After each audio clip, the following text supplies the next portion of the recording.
Board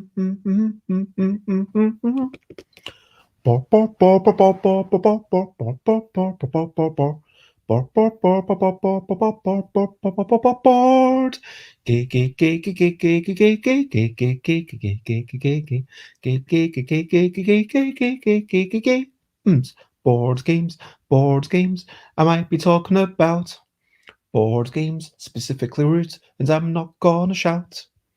I am starting off this streaming with a little bit of singing. And today, the game I'm talking about is very good. It is the one I've already mentioned. Its name is Root. I played it 3 times yesterday. We set the whole day aside to play. Root, root, root, root, it's what I'm talking about. Root, root, root, root, I'm not gonna shout. Hello and good morning, good afternoon, good whatever it is, wherever you are. And yes, welcome to episode, 492 of Busy Beats and Briefer Bladder. So, yesterday I had a few friends over. When I say a few, I mean literally two. That's not a few, that's a couple. It depends how, whatever you want to be. But yes, so I played of 3 games of Root. To summarize, first time I was the cats. Someone else was the vagabond because they really wanted to be the vagabond. Someone else was the moles because, why not? And then with the cats, they started off getting a lead. That's what the cats do. They have early dominance. But then the vagabond came in and destroyed one of my buildings straight away. And that early strike, combined with the vagabond making me hostile, hitting me constantly for points, and the mole and the vagabond teaming up on me. So I did keep an early lead, but by the time was maybe 20 points to maybe 15 to 10 or something, and then mole started catching up, and then it was 22 points for the moles, and then basically the moles developed an engine and we just didn't take down any of the buildings. They were too well defended. And by the way, we were playing with these lovely 3D printed things. Second game was very similar, the same 3 factions. We rotated them, and oh my gosh, this time it just shows how much the person playing matters. We played with the same 3 factions. I, as the vagabond, did not hit the cats in the first turn, and I was playing a lot more peacefully. I was going around. I did a bit of stealing of cards, but that was not enough to stop the cats. I was the thief this time, not the harrier. Like the harrier can come in with the crossbow, pew, and with the sword, shoom, shoom, and just take you down. But the thief, all it can do is just steal stuff, which is annoying, but it's not as bad. But yeah, so the person playing the moles, it was their first time. They struggled a wee bit to get a foothold. They struggled to get some advisors to be able to do enough battles, and they couldn't really do enough movements, and they couldn't interact with the cats enough. I started hitting the cats and spending all my turns just trying to take the cats down, trying to take down their buildings, but they were too well defended, too well guarded, and then the cats just dominated that game. If the second game was all about a hefty dominance, then the third game even more so. Third game, I started off as the birds, and then someone else was the woodland lions, and the third player was the moles. So we had some constancy within these games. We'd also swapped map to the lake map, which is really interesting. I'll get to the maps later on. But yeah, so I started off, and you can see this is the finishing board. It was 30 points to, I think that says 1, 2, 3, 4, 5, 6, 7. So they had 14 points between them. I had more than double the points of everyone else combined. So this was the most blowout game. I dominated the raft, which gives you extra cards. I kept hitting everyone. I avoided the Woodland Alliance. The Woodland Alliance started off in the wrong corner, and I kept hitting and beating down the moles. Everything went right for me. And towards the end, I thought I might run out, or I was very careful that I wasn't overcommitting to generating new birds, because if you ever try to generate a bird and you don't have one, then you go into turmoil. So that is a way to overcommit. And then towards the end, I was thinking, oh, in 2 turns, I'm actually going to run out of buildings. I might go into turmoil because of that. But then that never happened, and managed to get one of them destroyed on the bottom. Yeah. Oh, which corner would that be? The bottom left corner. The top left corner, as you see it's here. I had pieces, but then the moles took over, and I was so happy about that because it meant I didn't go into turmoil. And so, yes, the Woodland Alliance eventually made a base, but it was far too little, far too late. And and by the way, I made a stew. So that was, yeah. Let's talk about recent highlights, living life and seeing the sights, recent highlights, playing games and other delights, recent highlights. So yes, what have you been up to? How has your life been? However your life has been, I hope that you can think of a few achievements, a few things that you're happy about. I try to write a list. I think it's good for mental health. So my highlights were my stew. I was very happy with how it went. I felt like there were so many good tastes, and if I had to pick a particular highlights in it, I think it would be the okra. The fact that, and also I spent £2 on okra, and it got so much okra, like 2 small bowls of it. It was great, and so much okra, brilliant. It was okra and tomatoes, and chopped tomatoes, tinned, and loads of peppers and spinach, and so many spices going on. Yeah, I just love okra. I enjoyed playing the games. We played not only 3 games of Root, but we also played one quick game about wee whimsical creatures and trying to identify them after someone makes noises. In the end, I was tied with another player for first place. I think we both got 5 points out of a possible 6, and the person get 3 points. And so, yeah, that was a 3-player game. It works fine. And also the other highlight that I want to say is having a warm bed. Like last night, having a warm bed to go to. The kitchen's a bit chilly, but having that warm bed, that is just a fantastic thing. Then talking about my achievements, managing to get back here to my old address, walking and taking the underground, it was incredibly stressful. I'm going to be honest. My legs were on fire after all the things. My legs are still pretty sore from taking all the boxes up and down the stairs. Well, up the stairs, and then walking down the stairs, and then going up the stairs again with another heavy box, and going down the stairs, and going up the stairs with a light box, and then going down the stairs, and going up the stairs with a medium. You know what I mean. Anyway, so actually getting here and also taking the underground, that was something that I was happy about. And hello, Super Dan. Thank you for following. I hope that you're generally well. And hello, Jess. It is lovely to see you. I'm just talking about achievements. You've missed my highlights. And hello, Robin. Yes, I am talking about Root. I just gave a very brief synopsis of the games, but then I'll come back to it in a wee bit. And hello again, Super Dan. Lovely emojis. Thank you. Let me actually put all of this into a wee banner for you. And oh my gosh, so many people. Hello, Leifta. It is lovely to see you. And I hope that you're generally having a good time. And Jess says that they just got off a terrifying mountain. Yeah, I saw that. Jess sent me pictures. It did look very scary. I mean, I was kind of scared just looking at the pictures. But yes, that sounds fantastic.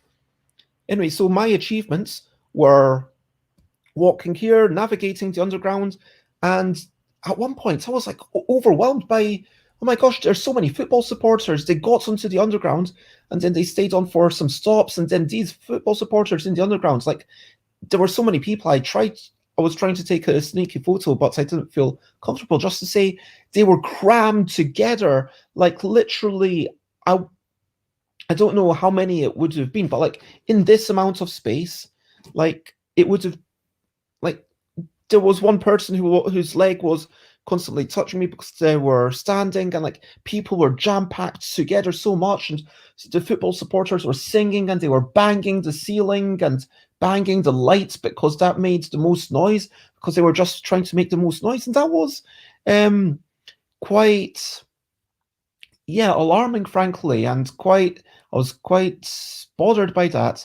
When they got off, I saw that someone else was like taking a video, presumably maybe saying, "Oh, look at these crazy people," but like just navigating that and then doing the shopping and coming here, of course, making the stew. I feel good about that, and getting showered. I know it sounds like a tiny thing, but for me yesterday, doing that, getting showered, and especially because there was no mirror, but like that was quite a thing. Um, Robin says, I have driven over the mountains on small roads in a minivan before due to incompetencies of Google Maps. Thankfully, there was no inclement weather. And Jess says that the trip was amazing. I am glad to hear that. Okay, so if you have any other recent highlights you want to share, then please go ahead. Otherwise, any questionably quick questions is the next section. It's not an interrogation, it's just a questionably quick questions section. Thank you very much, Jess. I appreciate you saying that. And who says these are great achievements? And a quick side note, I'm thinking that maybe for my next season, by which I mean like episodes, what would it be, 501 up to 600? Maybe I'm going to turn it into a podcast. I don't know exactly how it will go, but I'll kind of be mindful of that. But yes, stretching time, stretching time, stretching time. And I'm going to go to yoga just for the record. So I'm going to go to that in half an hour-ish. So, but yes, brilliant thing, brilliant thing, brilliant thing. What's a little thing which is brilliant? I am going to say that Root is brilliant. So why is Root a brilliant game? I think that Root is brilliant because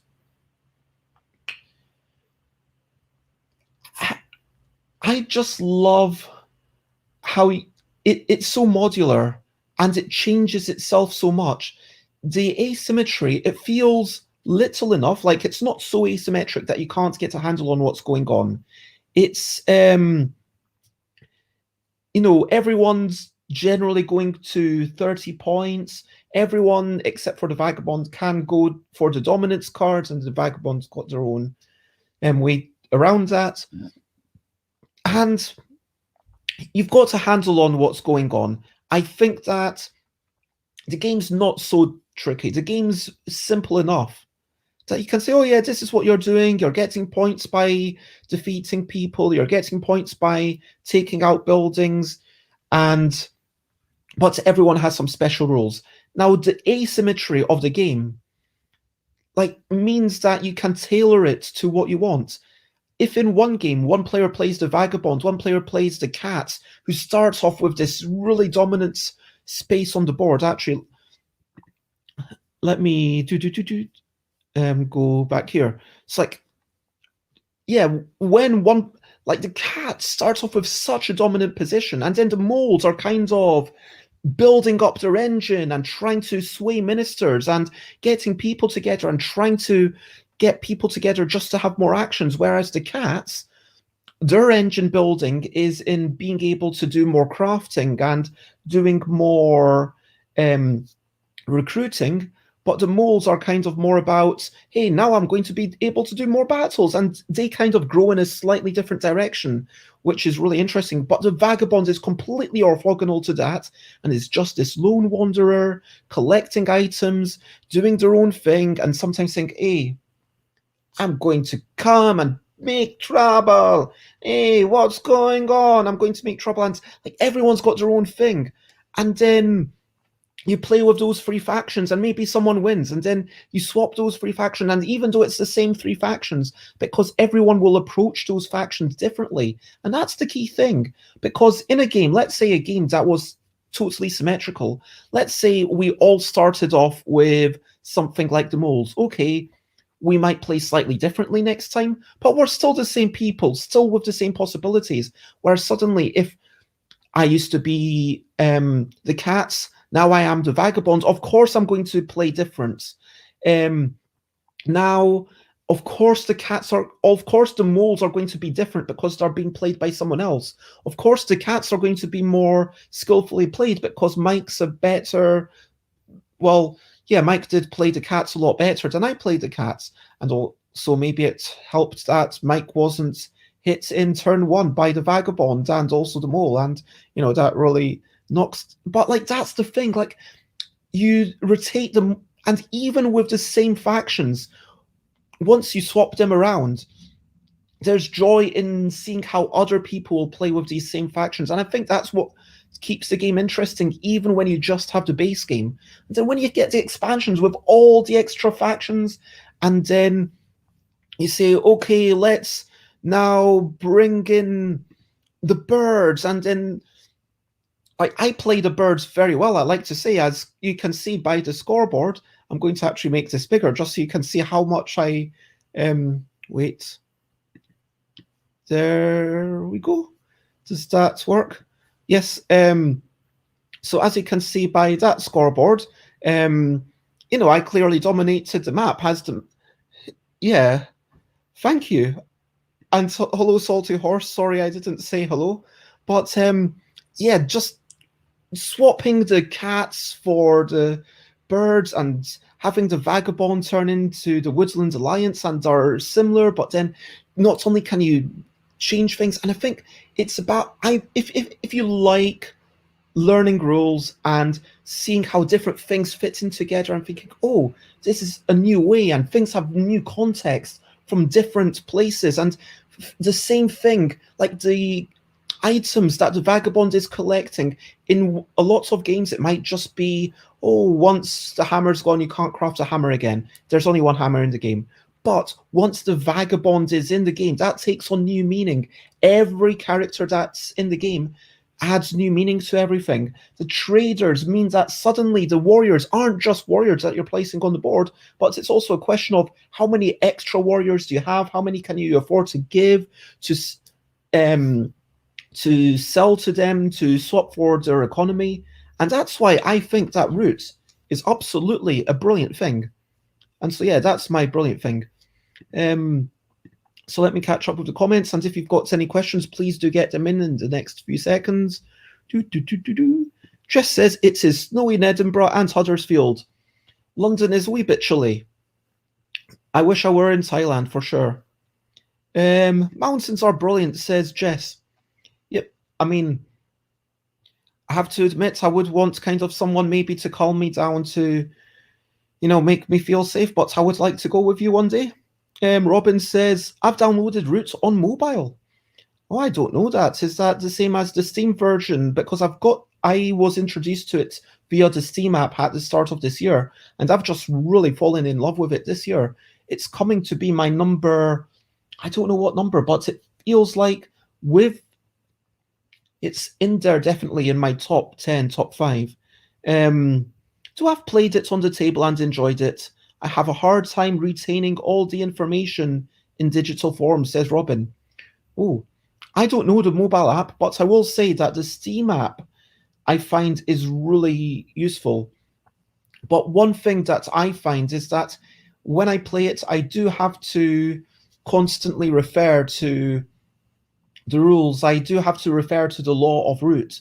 And so if looking up rules is not something that you enjoy doing, or if no one at the table enjoys doing, like, if you were playing with me, I would happily look up the rules and teach it to everyone, and I'd be okay with that.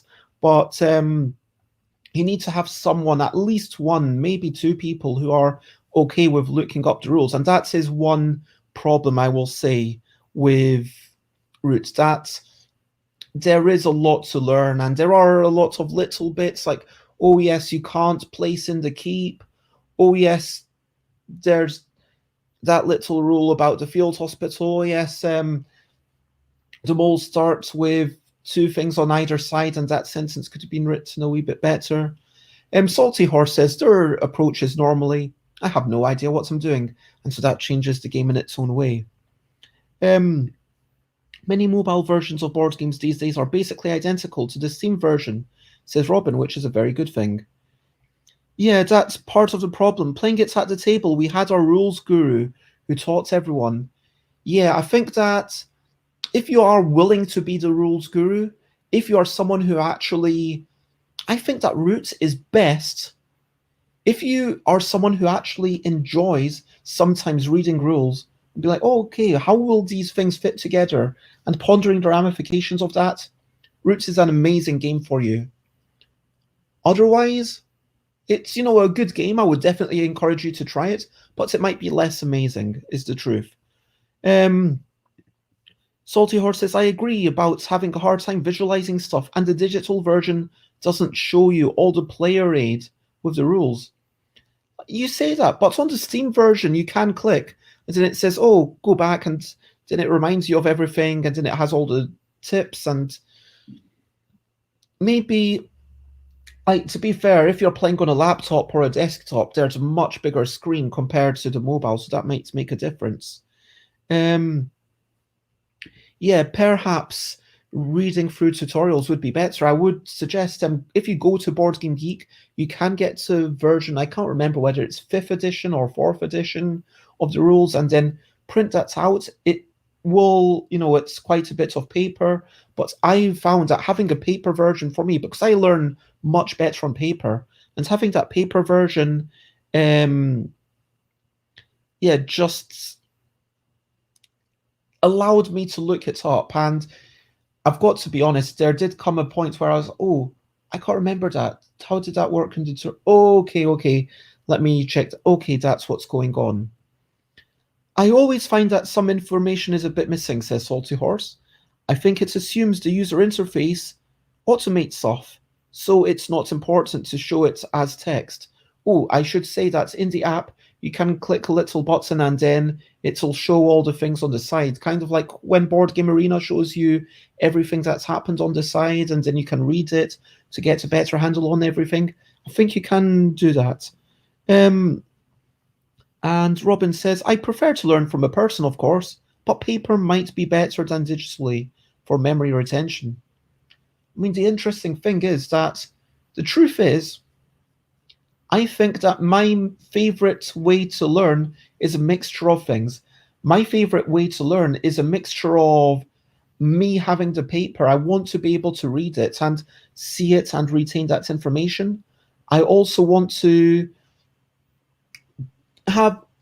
ideally have someone helpful at the table who I'm able to ask double check questions with. But if it's a complicated game, I would far rather read the rules and try to sort of understand through that, and then have the person be confirming stuff, if you know what I mean. Physically manipulating stuff helps memorizing, says Salty Horse. Ah, says Robin, now you're sounding like a teacher. Yes, ultimately we all learn in multiple ways, so reinforcing in different ways is best. Anyway, but yeah, like, I'm curious, how do you have a favorite way of learning games? Do you ever, bother to read rulebooks? I'm assuming that some of the people watching are the people often teaching. I'm assuming that some of the people watching, maybe you just can't be bothered reading rulebooks. I'm interested to know, how do you learn a new game? If there was a new game in a board game cafe and it's like, oh, this is a new game, how would you learn it? If there was a QR code to a video tutorial, would you watch the video tutorial, or would you just read the rules? Would you ignore the video tutorial? I mean, I'm not a fan of videos, I've got to be honest, but I know that a lot of people are. What's your thoughts? I always prefer reading the rules myself, says Root. And yes, for sure, manipulating stuff does help, but if you don't have the physical version, then it doesn't do you any good. And that's the interesting thing, that I don't have the physical version of Roots, and frankly, I don't know if I will buy it, because right now, with me moving to Thailand in a wee bit, I don't know if I'll ever, like, I'm kind of in a space in my life where I need to be getting rid of stuff, not buying stuff. And I guess, like, if I keep borrowing it from people, because I did borrow it for 1 week, and but I can always borrow it from, I know one person who's happy to let me borrow their copy, and I took it away with me and played it with Alan and Charlie Paul. And but yeah, for me, the app did such a good job of teaching it, and I felt like the app was as good as it could possibly be, combined with, it would have been nice if it had, hey, by the way, here's the law of roots, and keeping that updated. That would have been nice as well. But it was 95% as good as it could have been for me personally. I will say that when I finally played my first real life game, it was a two-player game. I was the cat, someone else was, oh no, I was the bird, someone else was the cat.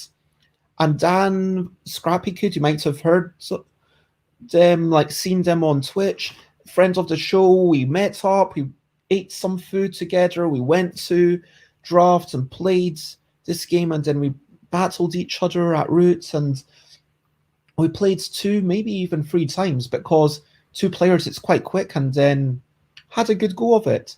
And I think that, yeah, having played the app and then played the physical game myself, it meant that definitely I retained that information. And I think I've been playing it quite a bit over the year, combined with the app. And recently, a lot of people at the Board Game Club really enjoy it. Did everything feel familiar when you played it physically? Asks Salty Horse. Yeah, I would say so. I mean, and I had a really good sense of how this works. And it was almost like I was able to teach Dan, because I think Dan had gotten it and hadn't actually played it yet. And so I was able to say, oh, yeah, this is how it works. And these are all the rules. And then, oh, wait, I can't quite remember. Let's check. Oh, yeah, that says 3 cards. It's not 5 cards. But having played the app several times, it did really push all this information into my head.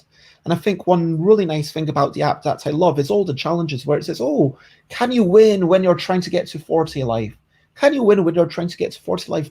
I mean, 40 points, but they all start with extra points. Can you win when, this thing changes? Can you win when that thing changes? And it's all these little twists, that house rules that work really nicely. But for sure, when I played it was like, yeah, I know what I'm doing. I'm playing as the birds. This is what I need to watch out for. This is my strategy, and boom, away I go. And so I definitely had a leg up. Robin says, some games are okay to learn in digital.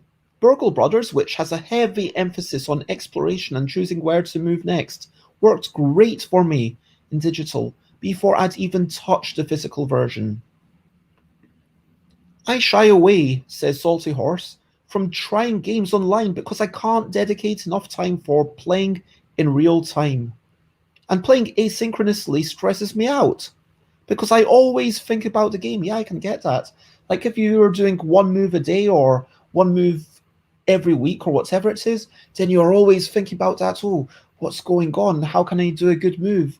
Yeah, I can totally get that. That it could start dominating you. It's kind of like one of those mobile phone games where it's like, oh yeah, you need to log on at 8 a.m. And if you don't, then all your crops are going to die, and then the nasty tooth monster is going to, rampage over your kingdom. And so you better log on in the next hour or everything will die. And holding your stuff hostage. Like, you know what I mean? Like, it's kind of games, I believe, should fit into your life. You shouldn't have to mold your life around games. And there's an important thing around that. And yeah, and if you're doing badly, then it still has days to go. Yeah, I can totally get that. That can be really agonizing. It's like, oh, I think I've lost. I mean, like, if it's a two-player game at that point, you can concede, but if it's a three or four-player game, then what do you do? That's not fun at all. Yeah, at that point, I would just be mentally checking out and just playing randomly for the end times.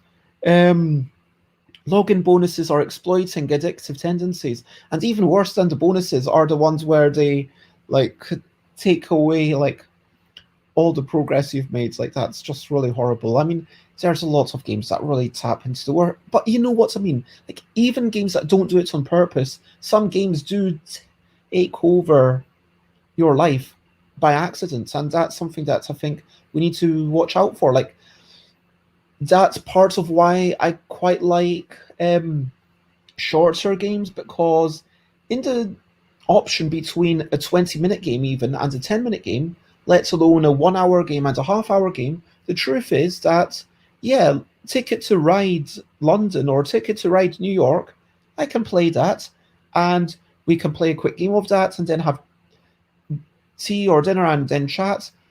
And if we want to, we can play it a second time if we have more time to fill. But with the Ticket to Ride USA or Europe, like it's not a very long game, but you kind of need to say, okay, this is going to take more time.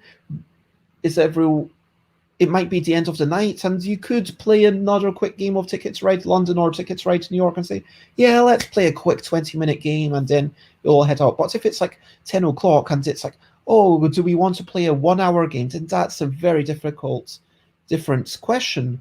And Robin, like, there are some amazing 6 hour games, but are they really 6 times as good as the best 1 hour games?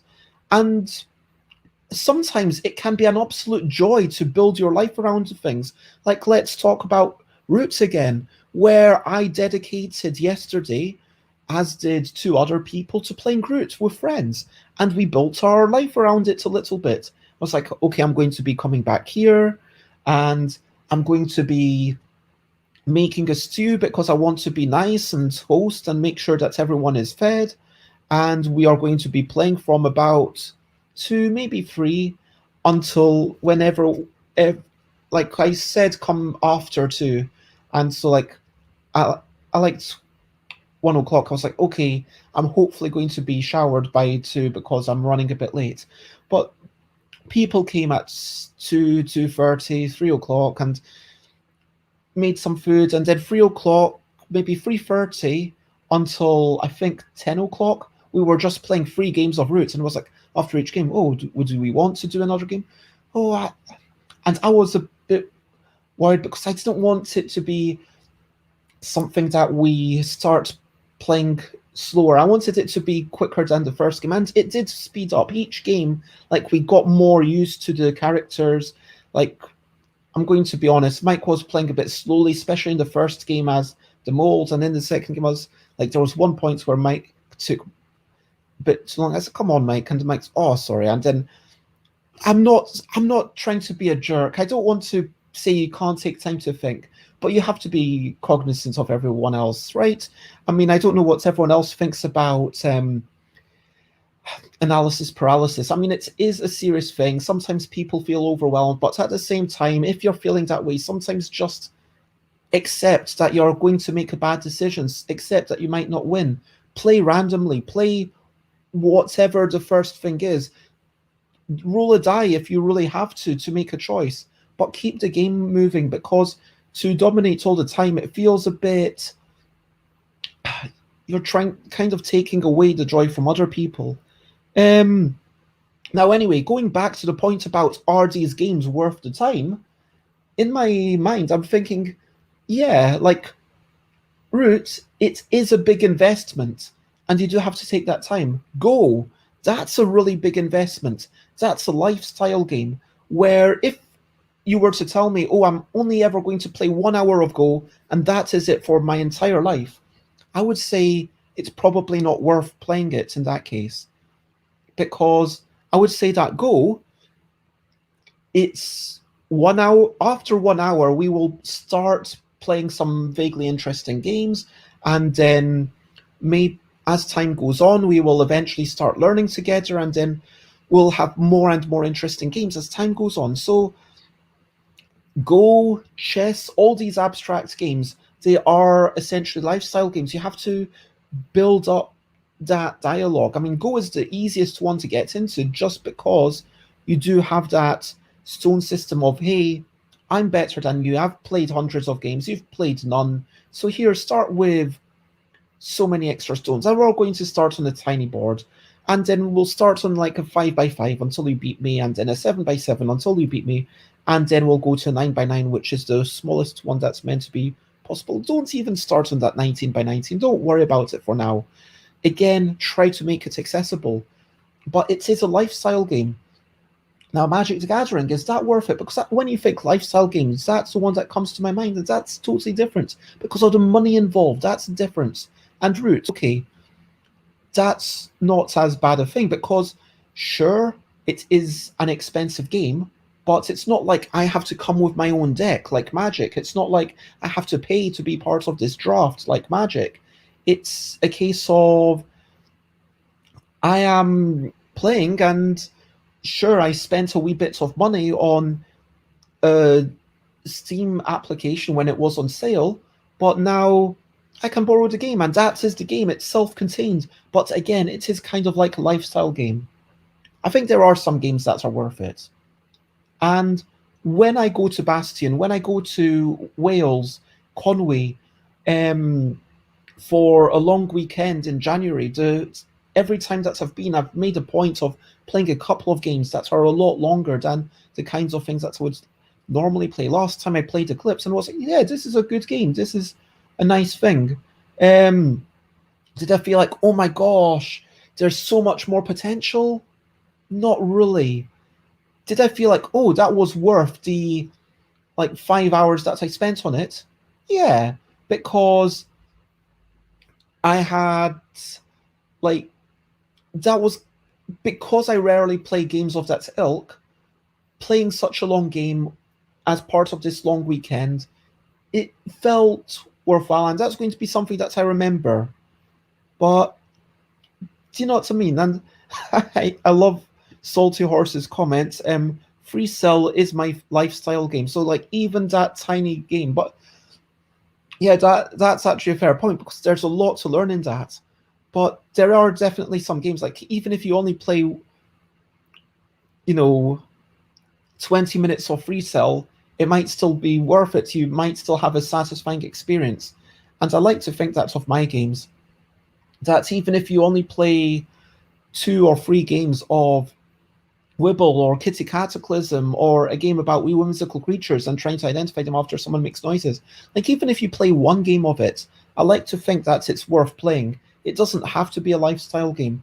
And then that's the thing, like lifestyle games are a separate thing to games that are just taking a long time, because there's games that are a long commitment, like Eclipse and Twilight Imperium, and then there's games that are you need to keep playing them over and over and over, like Go, or frankly, yes, Root. If you play Root only ever once, I don't think it's worth it. I mean, I took it to Alan and Charlie's, and we played 2 games in a row. And I think at that point, it's okay. That point, it's worth it. So you play once, and then maybe you play again, like next week or something. But yeah, I don't know if I'm making any sense, but hopefully I've inspired some thoughts in someone.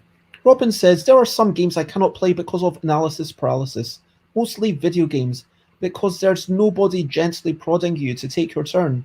I think this is something that it's important to overcome, and being able to overcome that in a game might, I'm not saying it definitely will, but maybe it might help you kind of be more proactive at making decisions in real life and kind of saying, okay, it doesn't mean you have to make the best decision, but sometimes you just have to make a decision. Sometimes that decision is to do nothing. Like sometimes when someone's banging on the roof and there's a football supporter chanting loudly, and then it's okay, I'm going to sort of draw my legs towards me as much as I possibly can, like shrink a little bit, frankly, and just kind of keep to myself, and like I am very much bothered by all this loud chanting. But I've made the decision that I'm doing nothing, and maybe that was, I'm happy with that decision. Maybe a different day, my decision might not be the best one, but hey, you need to do something. Now, yeah, this as usual, this has been a very vague ramble. If you've got, but hopefully it's been entertaining. Next Saturday, if I am streaming, it's going to be a lot more focused, just to remind you, because I am going to be at Dragon Meet, and I am going to do a talk about game design is for everyone. So I'm going to be talking about how I believe that game design is a great thing for everyone, because you can learn about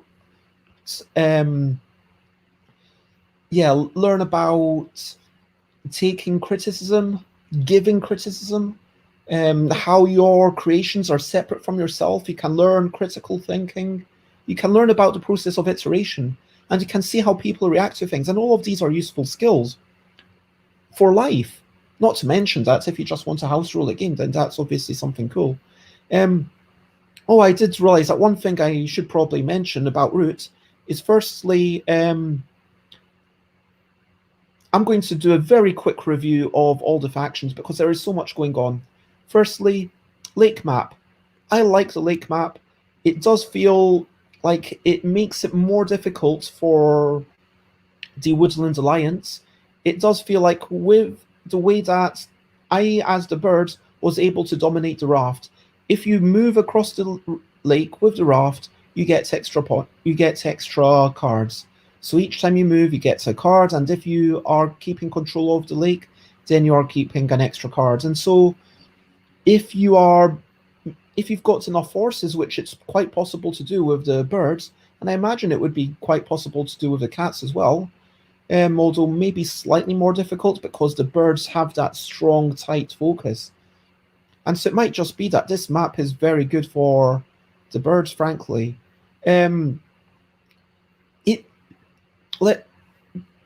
It does give it a wrinkle, and again, it's not that it feels fair or that it feels good or that it feels perfect, but what I enjoy about Root is building up this, let's look at this from this perspective. What would change if we did it from this perspective? What would change if we did it from this perspective? And here in the mountain map, you've got passages. You can see to the left and right of the picture, there's little cardboard panels that cover up passageways. And at the start of your turn, you can spend a card to take off one of them. Excavating gives you a point. So it's kind of worth doing it for those few extra points. But it does cost a card. Also, sometimes you don't want things to be connected. And then there's also the dominance. So you see that little tower, whoever is dominant if you are dominant there, if you rule that territory at the end of your turn, you get a point. It might be that, hey, this person rules. Oh no, that person now at the end of their turn rules, and it might keep swinging, so everyone gets a point at the end of the turn. Of course, the vagabond is never going to get it. So again, this map is probably slightly worse for the vagabonds. And yeah, I still feel like the basic map is probably the most balanced. It's probably the best one. But having these extra maps with these extra rules does give it... It's kind of like, let's see what would happen with this crazy twist. And Roots is never a game that tries to make it balanced. The players have to balance it. Cats, great faction, great for beginners, nice little building up of stuff. Vagabond, I find a vagabond a really weird thing. It was actually my first time playing as a vagabond yesterday, and having your own game, it's quite nice, but I feel like the vagabond in a 3-player game, the vagabond doesn't let you give enough influence to kind of keep down someone, which is slightly sad. Moles, there's this really interesting engine building thing going on, but you really need to have enough people to get a foothold to start off. And birds are my favorite faction. There we go. birds are my favorite faction because it's the faction of regret. You say, okay, I'm going to build a territory this turn. But if you say I'm going to build in a foxy territory, you have to build in a foxy territory every single turn. Otherwise, you go into turmoil, which is terrible. But if you say I'm going to build in a wild territory, then that's a much better decision, frankly, but you might lose 2 points down the road. And so it's kind of giving yourself flexibility versus losing potential points if you go into turmoil versus, hey, I want to do battles. I would like to do 2 battles this turn.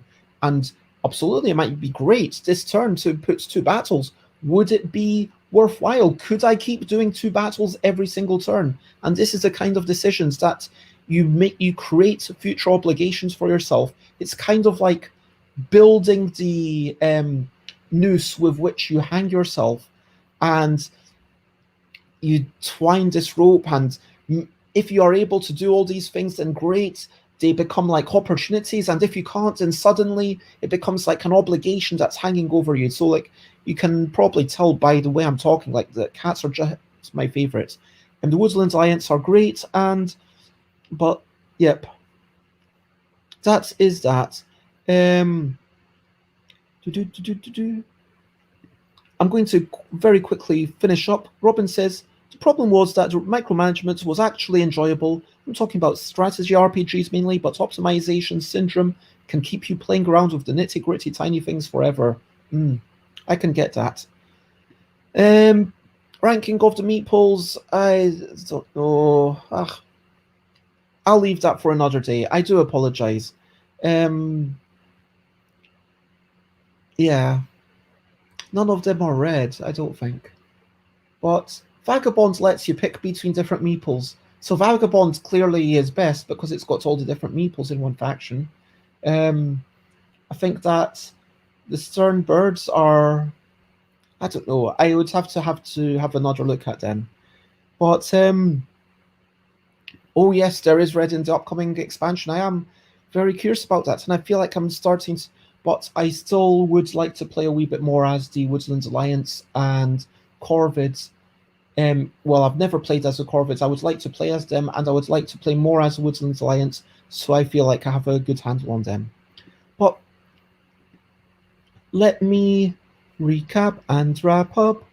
Actually, before I do that, over to you. What are you up to? You can share a button if you want to. So what are you up to? What are you doing? What do you need to be doing? Is there something fun and frivolous? Is there something super serious? In about 2 minutes, as soon as I finish this, I'm going to grab a yoga mat. I'm going to go down the street, and then I'm going to, go off and do some yoga. So let's see, where's my hairband? Here it is. So yes, that is what I am up to. And let me make that screen. What are you up to? What are you doing today? Do you have any plans? Do you have anything that you need to do? Do you have anything that you want to do? I need to tidy this room because the next person is moving in their stuff. So I have to, make sure that it's all cleared. There's a lot of cardboard boxes that I didn't take. There's some things that I need to throw into the recycling, because I realized that I possibly have too many cardboard boxes, which I didn't think was possible, but apparently I do. And yeah, I'm going to try to tidy up and do a quick hoover ideally before they come. That is my plan. What are you up to? Sorry, just a sec. Then now I'm almost ready to go out. Recap and wrap up before we finish up. Well, we talked about Root, talked about Scary Mountains, talked about analysis paralysis, talked about, games taking over your life, long games, short games, like having games that fit around your life, which is a nice thing. There, just had to stop for dinner, that's fair. Salty Horse, sorry, you can't share links in the thing unless you're a VIP, but if you go to the Discord, then you can post stuff in the Discord if that's okay with you. Salty Horse is doing work. I hope it goes generally well. Jess can never understand instructions. Reading or listening to them is the worst. I learn by drawing pictures and diagrams about what I'm learning, or by actually playing the game and doing the thing. Yeah, I totally get that. And that's the way that I teach at board game conventions. With Wibble, it's literally, okay, shout a word using one of these letters and one of these letters. For example, and then I do it and I take a card myself, and then I just tell them what they need to know for that particular turn. Or sure, Wibble, it's not exactly a strategic game, so you can do that a wee bit better. Jess is just on the way home, going to sleep well tonight. And awesome, have a wonderful sleep. Robin is going to start out streaming with a little video game in about 11 hours.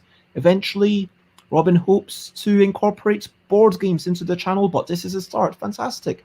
I hope you have a wonderful time. What are you playing? I hope you have a good time with it.